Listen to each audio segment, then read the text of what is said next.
Bienvenue dans cette nouvelle édition du QG News. Au sommaire, nouvelle loi sur les forces armées au Burkina Faso. Les militaires qui souhaitent se lancer en politique devront désormais donner au préalable leur démission.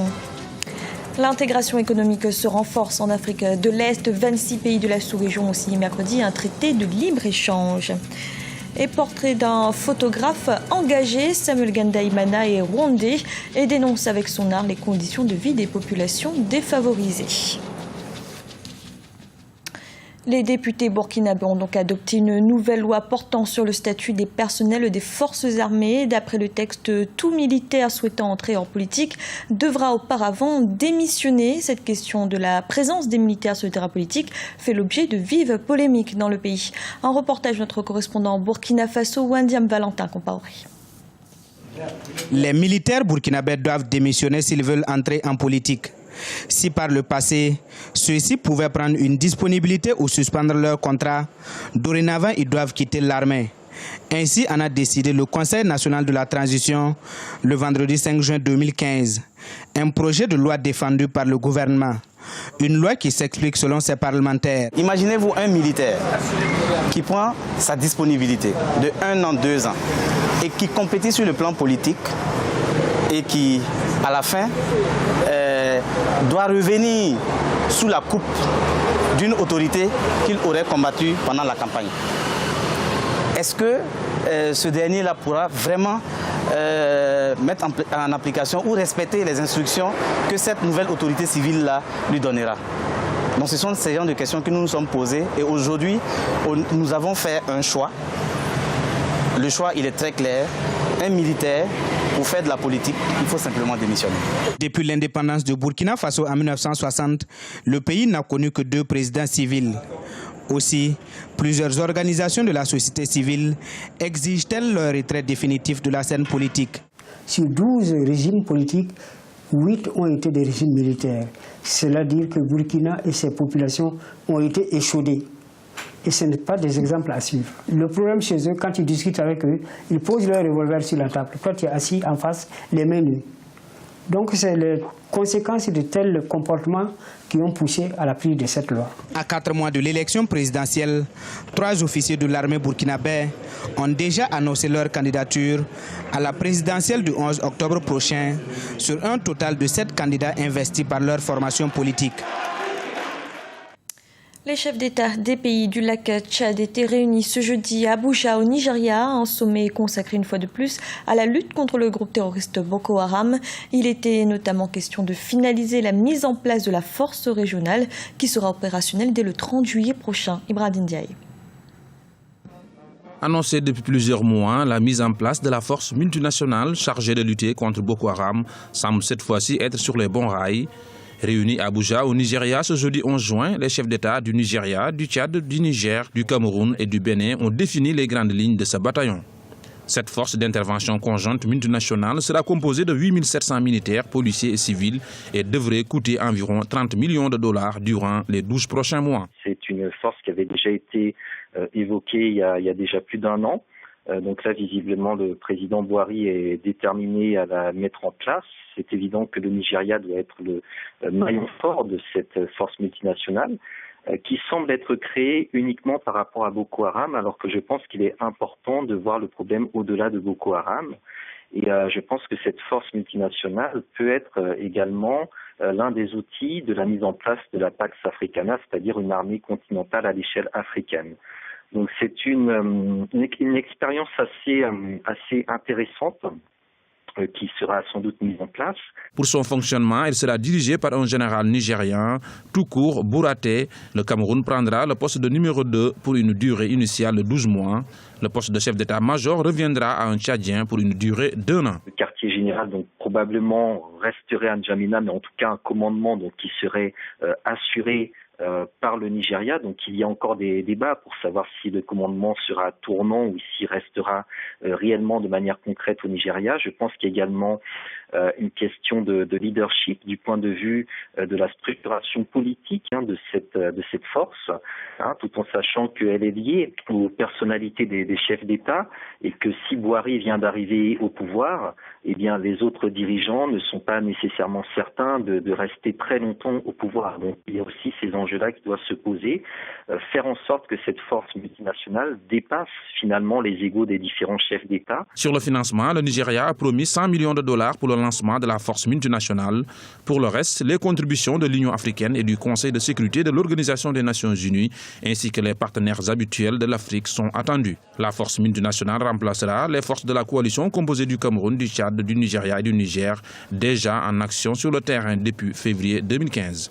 Elle devrait être opérationnelle d'ici le 30 juillet 2015. 26 pays d'Afrique de l'Est ont signé mercredi un traité de libre-échange, une nouvelle étape dans l'intégration économique du continent.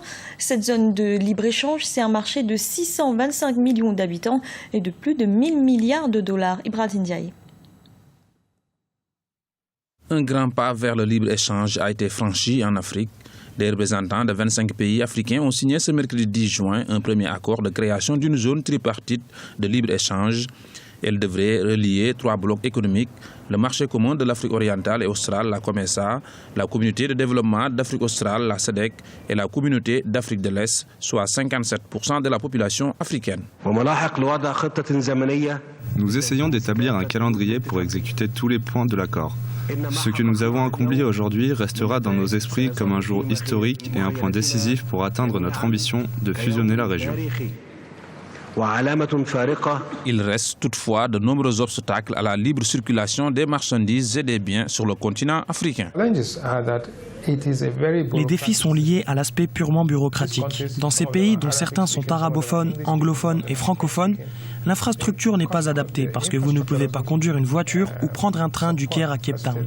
Donc c'est un concept très élégant, mais cela prendra un certain temps pour le réaliser et ne pas parler des avantages qui prendront beaucoup plus de temps à se manifester pour les pays participants.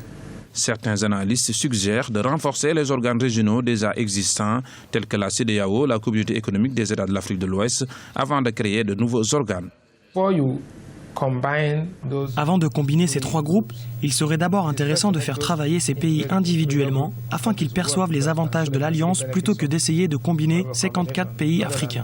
Par conséquent, si la CEDEAO en tant que groupe peut travailler à améliorer les conditions économiques de l'Afrique de l'Ouest, si l'EAC East African Community qui fonctionne très bien peut faire cela et améliorer la qualité de vie et la production économique en Afrique de l'Est, si la SADC, la zone de développement sud-africaine peut faire cela, vous avez vu ce qui se passe en Afrique du Sud.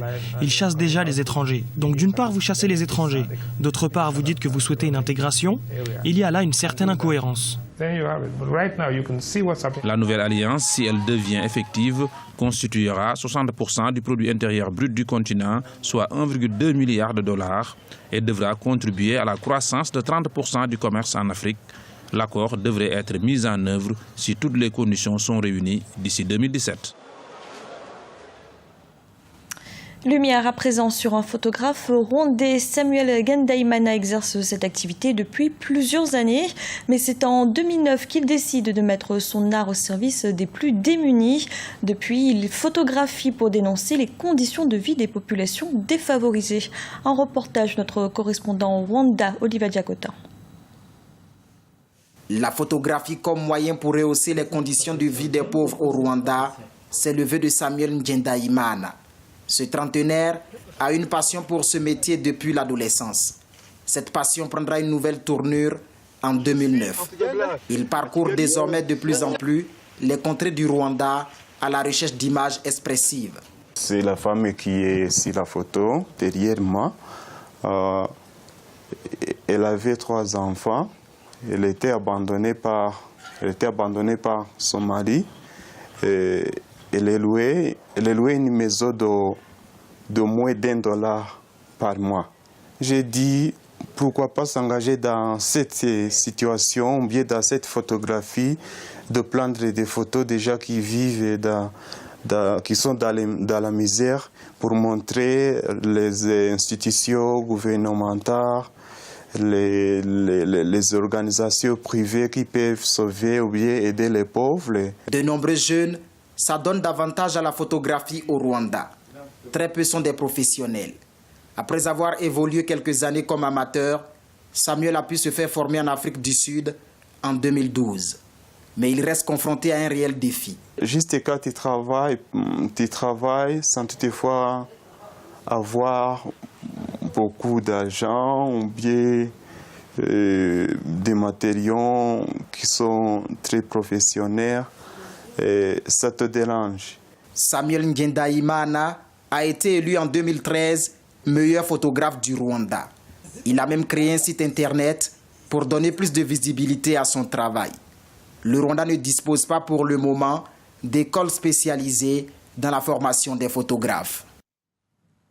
Et du sport, les éliminatoires de la Coupe d'Afrique des Nations 2017 de football prévues du 21 janvier au 12 février prochain au Gabon débutent ce dimanche avec au programme un premier match très attendu entre la Côte d'Ivoire et le Gabon, mais aussi l'entrée en jeu de l'Algérie, du Ghana ou encore du Cameroun.